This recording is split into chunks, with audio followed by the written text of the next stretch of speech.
It's time again for what will be a very eventful edition of Wednesday with Walton and Reis. This is the first one of the month of February. It's February 4th. And of course, we come to you each week here at thecardinalnation.com in video form, your favorite podcast apps in video and audio form, depending on how you'd like to consume it. Welcome, Kyle. Hello, Brian. Thanks for having me. How are you today?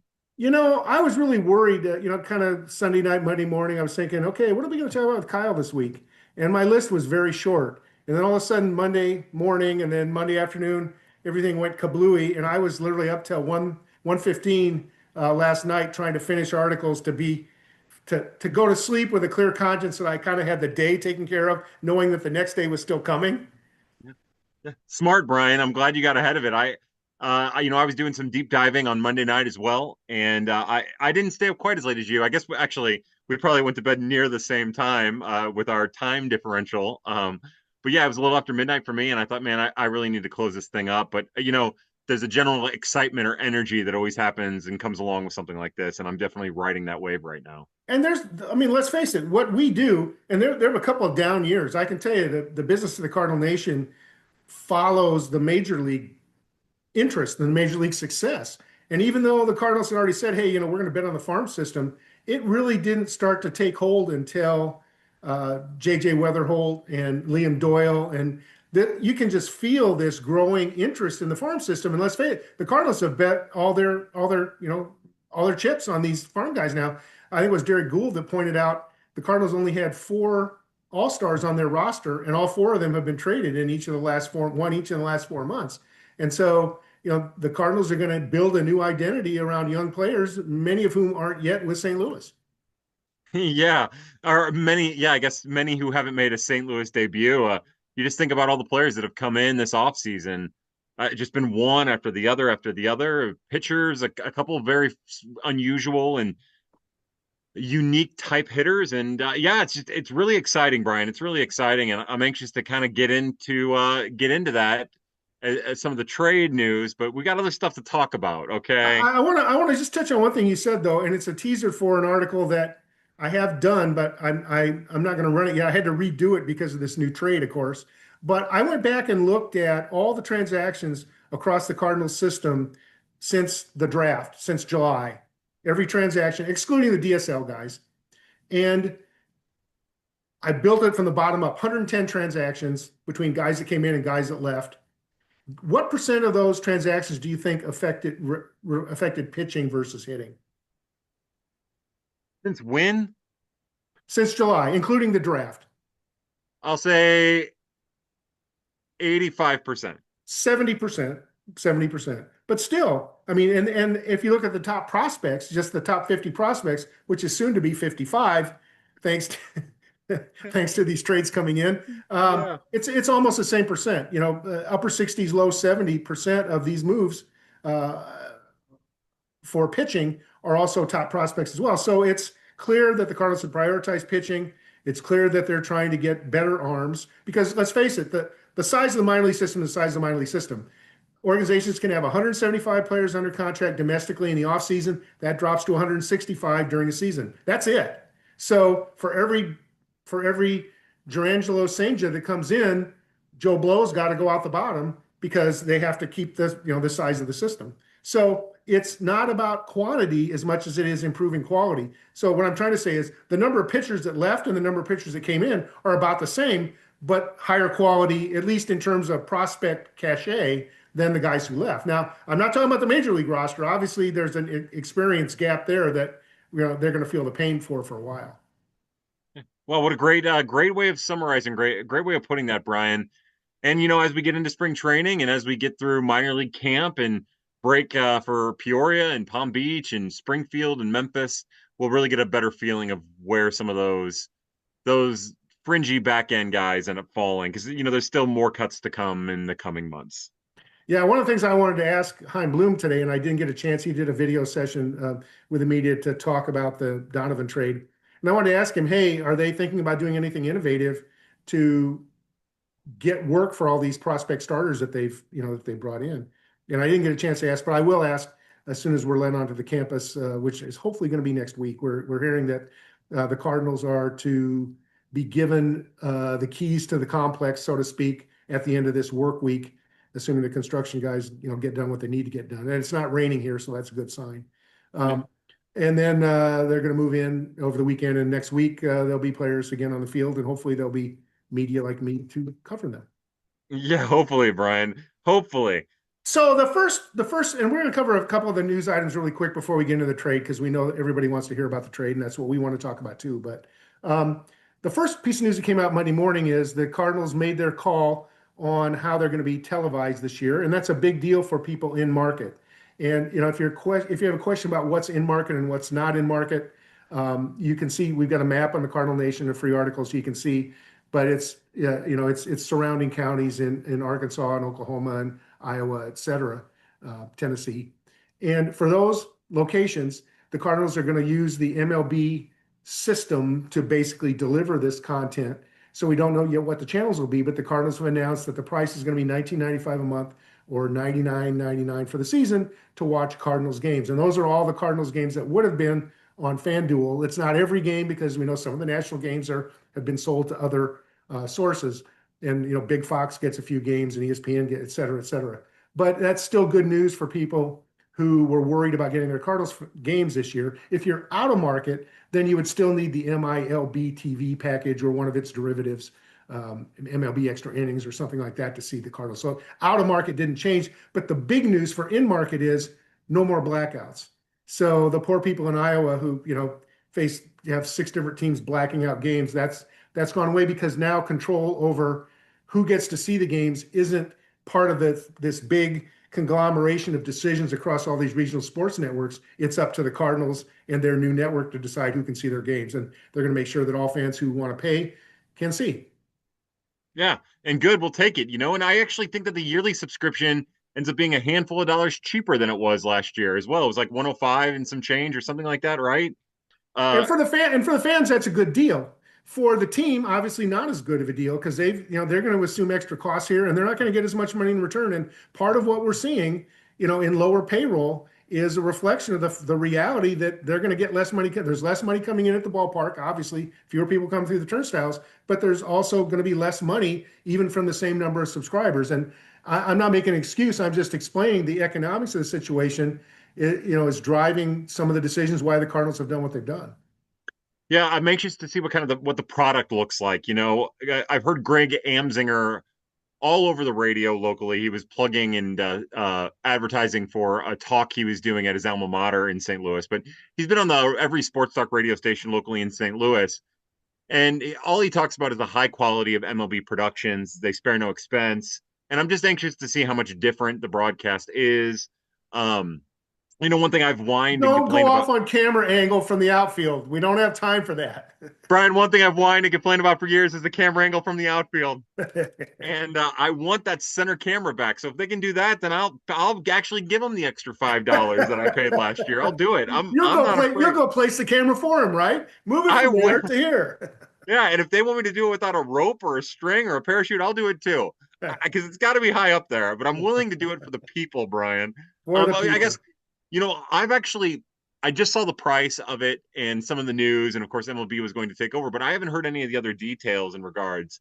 Have they talked about like who the broadcast crew is going to be or anything like that? They based on what happened with the other cities, because this is kind of the second stage. If folks may not know, a couple years ago, the least profitable RSNs, which are typically the smaller market teams with less viewers, um, they were already cut from I guess they were Bally at that point in time. It's all Main Street Sports. They were cut from the roster, and MLB picked them up. And in most of those cases, they kept the same local broadcasters. So the expectation is that maybe we'll see Chip back, in the lead chair and the wonderful analysts that we know and love as well. But that's still to be determined.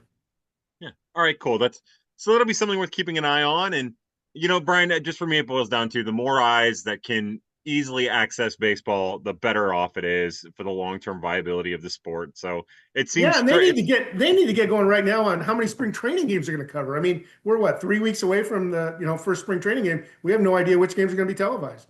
Yeah, it'd be nice to know before they even start playing catch out there when pitchers and catchers like it'd just be nice to have that out there. But So I they're working hard on it. I know they're working. The first decision they had to make is, is the Main Street Sports behemoth going to get off the ground this year? And they came to the conclusion, no, it's not. So they have to cut ties. And then of course it's a whole new set of discussions of, okay, how do we proceed with Plan B, which is what they're on right now. And I believe the Cardinals will get it figured out. Folks, they just got to be patient for a little while.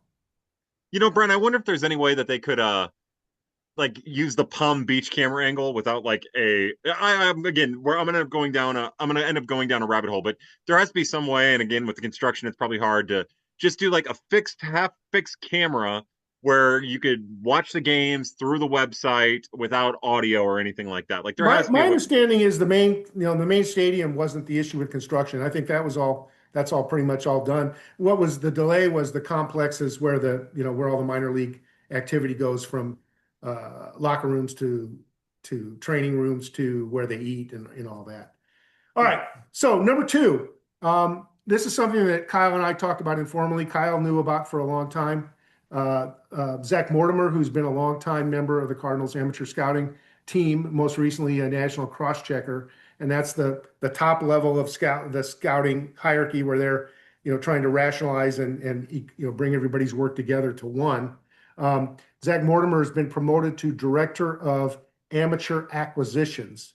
And Ty Boyles, who is another member of that team, was also named assistant director as part of those moves. And the way it was originally presented, Jim Callis of MLB Pipeline first wrote about it. And once Callis wrote about it, it was out there. So we talked about it. The Cardinals had announced it internally among the scouts, but they hadn't really announced it yet, but it got made for them.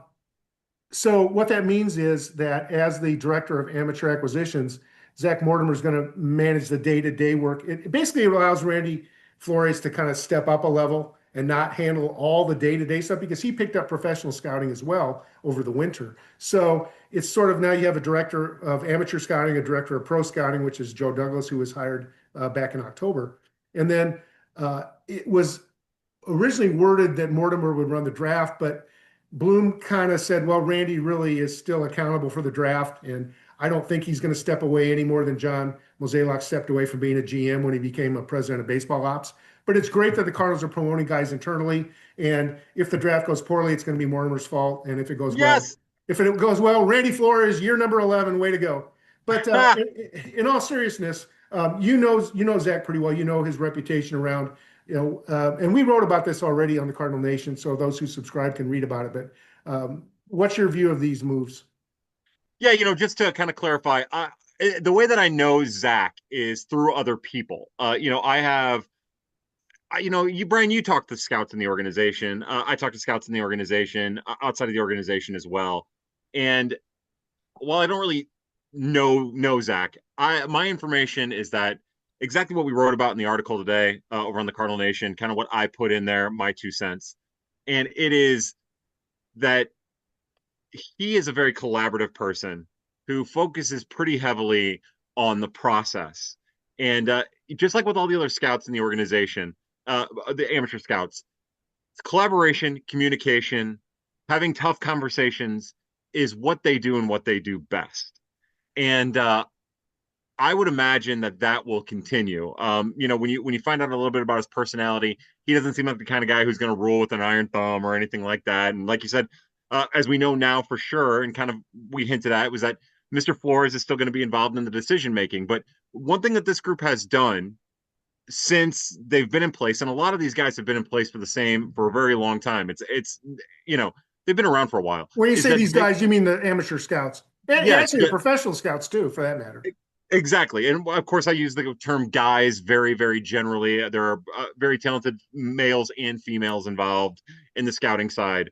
Um, but the people involved in the scouting side have been together relatively strongly for a long time, and they collaborate. It's a collaboration. And all that they've ever done in the draft is do what the development and what the group wants them to do.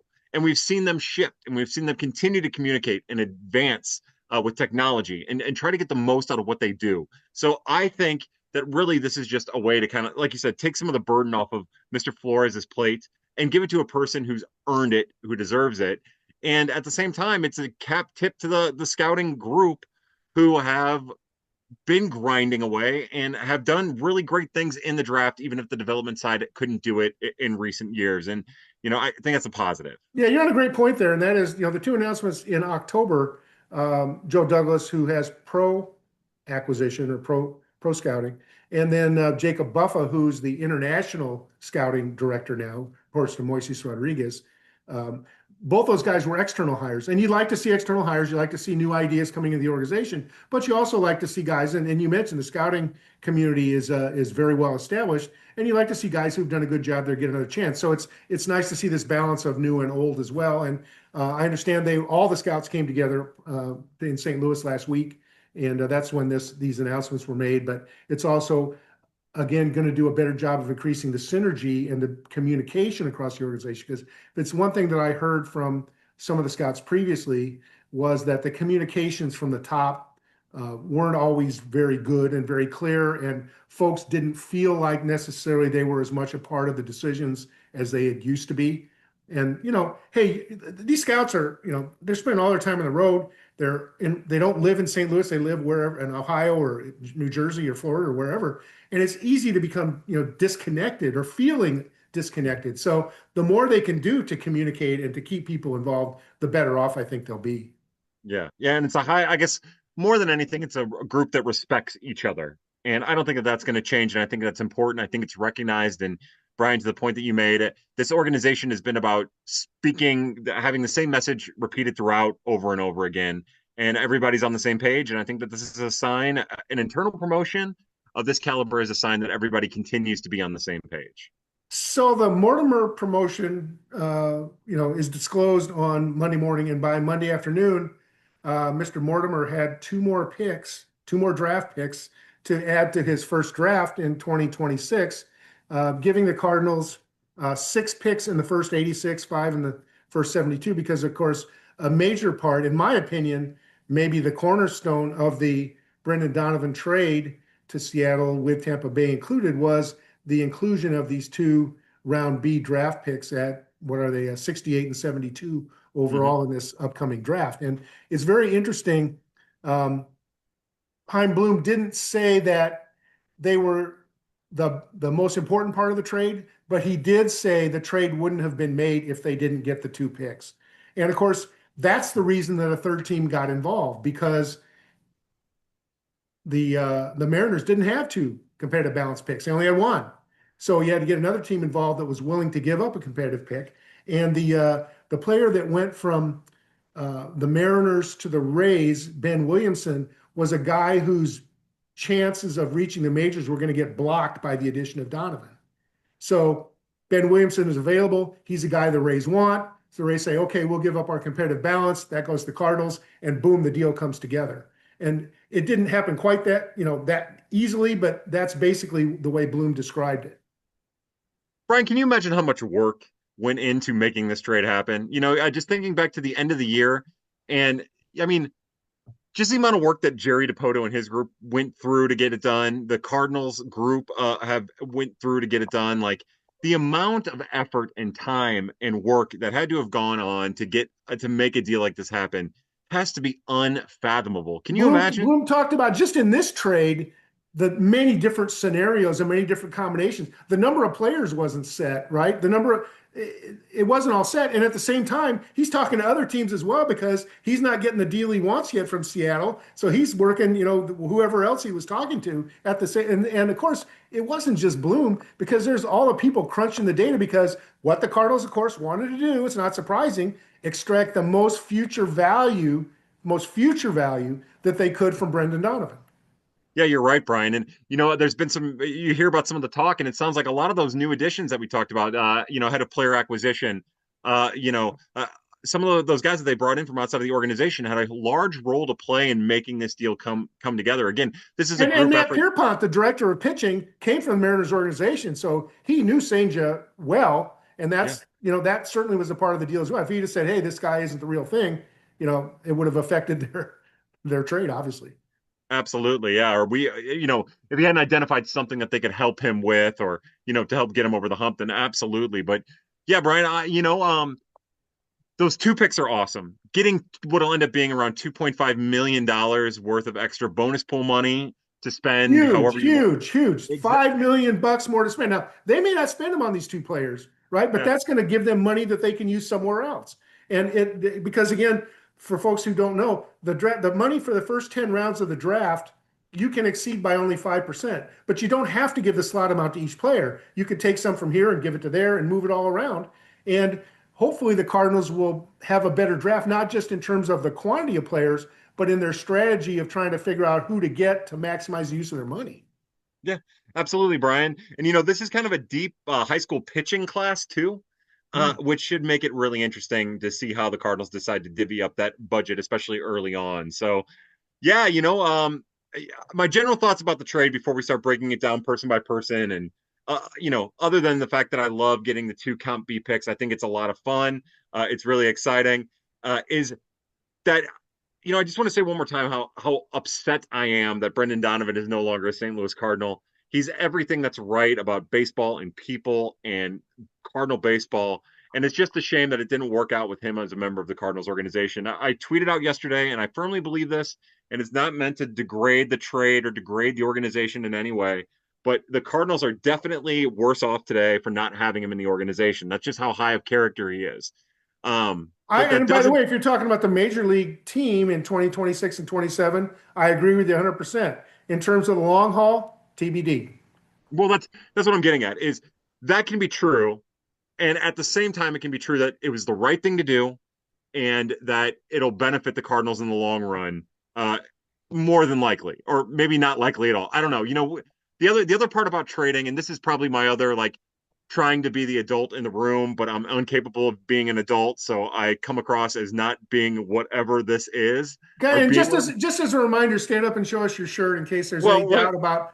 I'd love to show you the shirt, but the problem is, Oh, the my Wonder Dog. yeah, the Agnes, our little Aggie, has been losing her mind behind me, and she's been whining, and I've been trying to keep her like calm so she doesn't like bark and lose her mind. So she's right here as I'm talking, and I'll be honest with you, Brian, I'm sorry if I've come across as distracted. It's her fault. It's not mine. But um, I guess the one thing I want to say from like a perspective standpoint is these trades almost never work out. Like it sounds crazy, but when you're talking about prospects for established major leaguers, they almost never work out. But It's funny, but just to that point, and I'm sorry I keep interrupting you, but Bloom was asked today about he had a draft in Tampa Bay where he had 11 guys like in the top 100, and it was like, hey, you remember that draft where you had all those picks and you got Blake Snell? And Bloom himself said, yeah, just don't ask me about the other 10. Brian, do you want the other 10? I can give you the other 10. I had completely forgotten about that until I heard him say it in the press conference. And like five of the names came to me right away, and I was like, oh my gosh, that's right. But it's It's so hard to hard. hit. It's hard to find. And the difference that we've said it 100 times over and over again. And every major leaguer who's ever played in the minors and any minor leaguer who's ever played in the majors will tell you that, and anybody's ever coached is the difference between talent at the major league level and the minor league at AAA is probably a small little difference, really. It's just all the other things and the grind of the major league season is really what separates major leaguers from minor leaguers. Uh, so that's why you'll see a lot of talented players not have success in the major leagues. It's just a whole different beast. It's a whole different world. But I agree with you, So Kyle. To your main point, I agree with you. Brendan Donovan's the kind of guy that you'd root for and you'd want to say he should be a career Cardinal. He could be the next Matt Carpenter. I'm not going to say he's going to be the next Albert Pujols or Yadier Molina or Adam Wainwright, but I kind of felt that way about Tommy Edman too. yeah, yeah. So that's just to say with it all, it's both good for the organization and sad for the organization. Uh, Brendan Donovan's contributions both to the Cardinals and outside of the Cardinals as a Cardinal in the community, and likewise should go noted. And Mr. Bloom talked about that. So, anyways, it's a good day and a bad day all at the same time for the St. Louis Here's the Cardinals. Brendan Donovan I raised, and this is iced tea. What do you have? Apple juice. Whoa, Kyle! I have turned you into Mr. Milk Toast. Mm.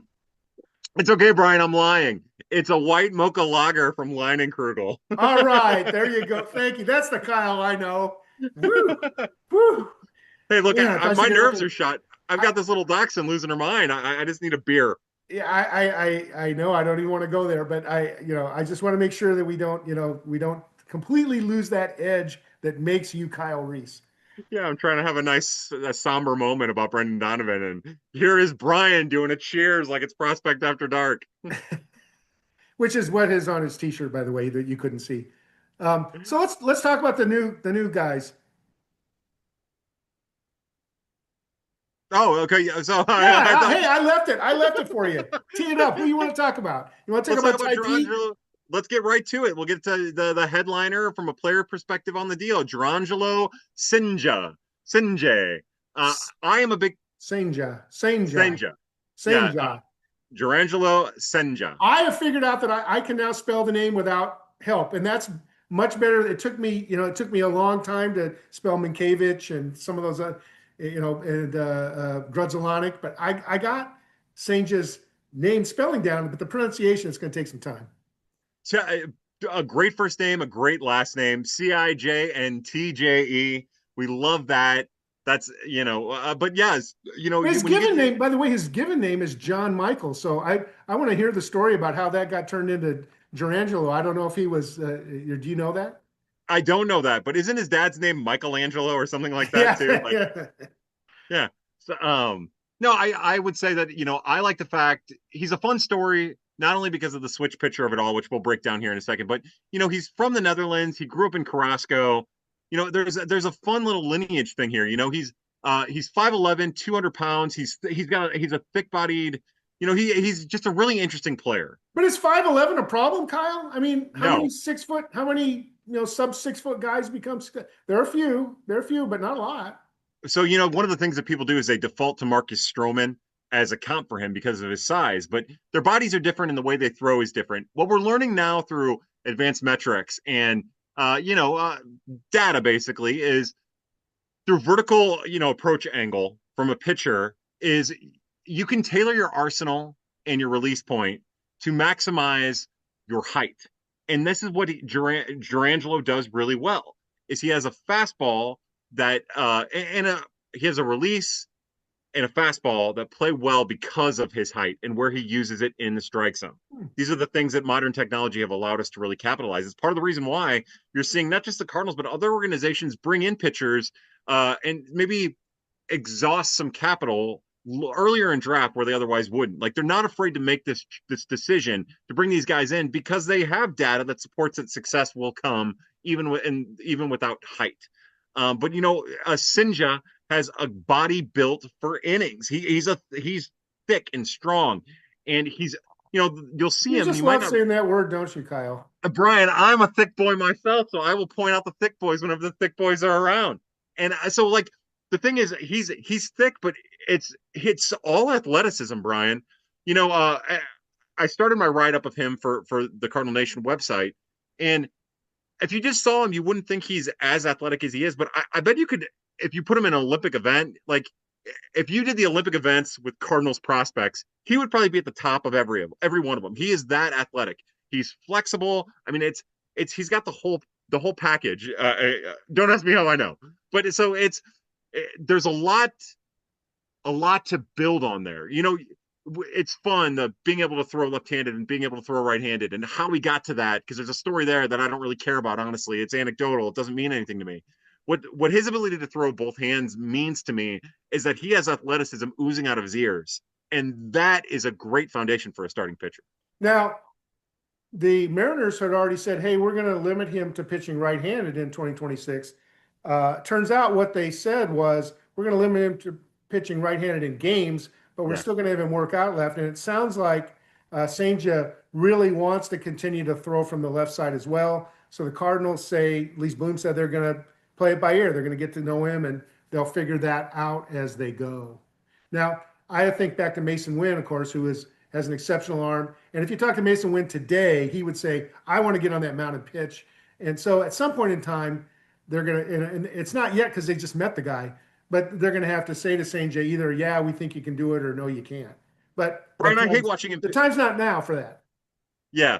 Yeah. And it'll happen down the line. Once you start limiting him, like you said, to just bullpens, throwing left-handed. And, it's always nice to have that as a fallback. Like you don't want him to lose the ability to throw left-handed, although he's a natural lefty, which makes this whole lefty righty thing kind of a wild thought exercise. But, you don't want him to lose that because it's an important fallback and might actually allow him to get to a value that others people will not have the ability to fall back on value to.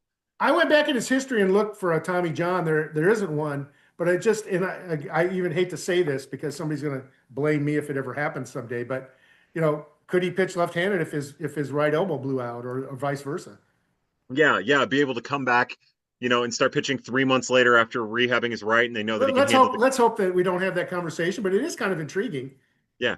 Yeah, the story with how he started throwing right-handed was his dad was a righty professional baseball player in Krakow, I believe, and Curacao.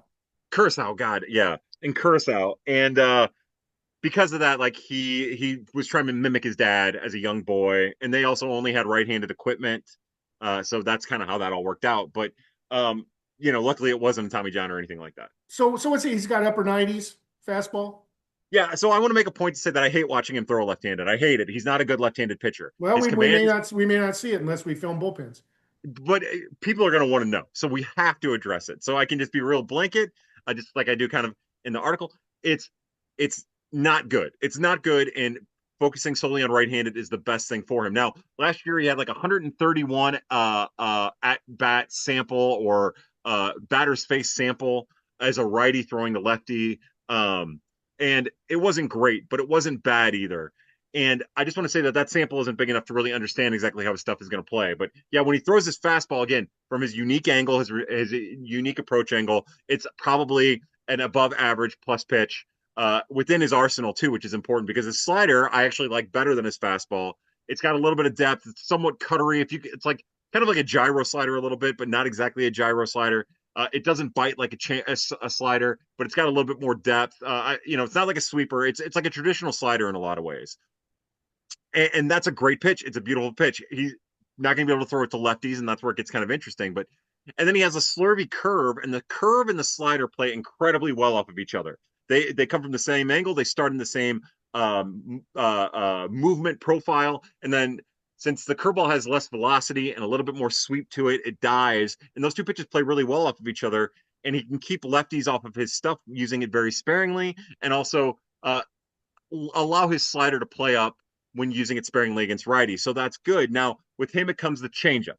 How will the Cardinals help develop the changeup? The Cardinals have already, as an organization, player development with the new group, have already started to show signs of developing well with developing changeups in the organization, not just with lefties, but with righties. Boom, positive. That's great.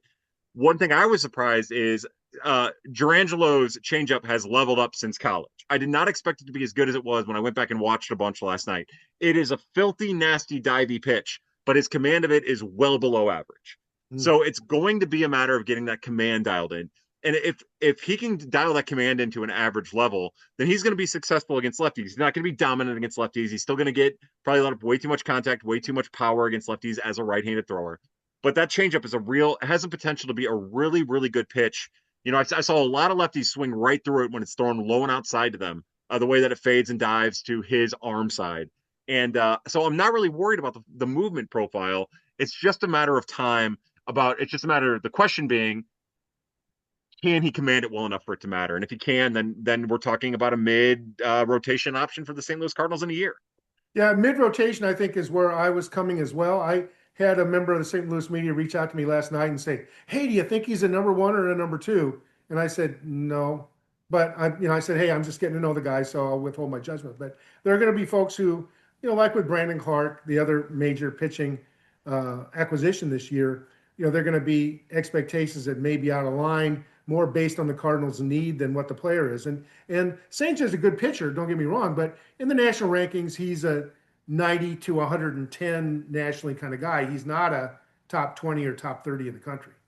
Yeah, that's it. He's placed exactly where he needs to be and where he should be in most top 100 lists or top 150 lists. And one of the things we're going to do is we're going to, in the next few days before the article comes out, to introduce Cijntje in detail to all of you. Kyle and I are going to settle on where we're going to go with these players. But on a big scale, I think it's fair to say that Cijntje is going to be a top 10. Peete, who we're going to talk about, is probably a top 20. And Colton Ledbetter is probably a top 30. Fair? For me, Ledbetter will be a little bit further on the outside. Maybe top 40. Yeah, yeah. somewhere in the back end. I just think that the really the thing that the lesson to learn about where I have Colton Ledbetter, because I have him down near the 50 range, somewhere around there, is 2 years ago, he probably would have been a top 30 prospect in the organization. But I really think what's happened this offseason, the way that the Cardinals have brought talent in, the way that they drafted in 2025, basically all the acquisitions that they've made for their amateur side, the prospect side since the July draft have really strengthened the organization in a way that I don't think I could have envisioned 6 months ago or a year ago. And that actually bears out in someone like Colton Ledbetter, who probably would be a top 35 or 40 prospect for me a year ago, and who's now probably outside or near the top 50. I was surprised. Pipeline had him number 16 in the Reis system, but Baseball America didn't have him in their the Reis top 30 at all. And I know, team rankings aren't all that interesting, but it is I was surprised to see him ranked that highly in the Reis system.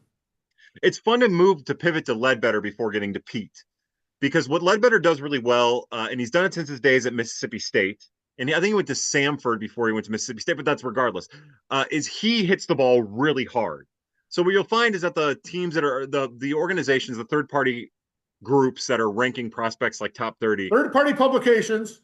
Thank you very much. That was my Randy Flores terrible imitation. Go ahead. Very good, very good. You'll find that those third party outlets, if they really value that type of data, they're going to put him a little higher. But the problem is, and he's still figuring himself out, even though he's 24. But when you're talking about a guy who's been through college, who still can't settle on an approach, he's been a high strikeout, high homer guy who's now trying to cut his strikeouts and increase his walk rate, but now he can't hit homers to save his life or really drive the ball, but it's still putting up big exit velocities. Like, there's still a lot of questions there. And I've seen that play out before, so I'm a little bit more apprehensive, even though I do really like some of his defensive profile on an average-ish basis. And he's gonna drop into the mix with the Levinson, Ugato, Davis. Yeah, Davis, type guys for looking for time at AA probably. Yeah, if not AAA. The thing about all those guys are older now. I guess Levinson's the younger statesman of the Chase Davis, Colton Ledbetter, Zach Levinson group. So yeah, I'm anxious. And Honeyman's trying to get into that group if he can. Yeah, and Cho and yeah, Cho so and even Ian Petrutz. There's a lot of guys, but we're obviously looking for somebody to have a bias kind of year. So what do you say about Peete? I hear he's a tremendous athlete. A great athlete. Yeah, that was kind of his calling card before the Mariners drafted him 30th overall in 2023. Just a fun little anecdote, two little anecdotes, Brian. The first one being, in 2023, Peete was the 30th overall pick, and Colton Ledbetter was the 55th overall pick.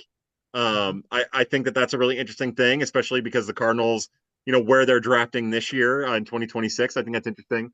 A fun note about Peete is, granted, it's not two grand slams in the same inning, but he did hit two grand slams in back-to-back innings in 2020.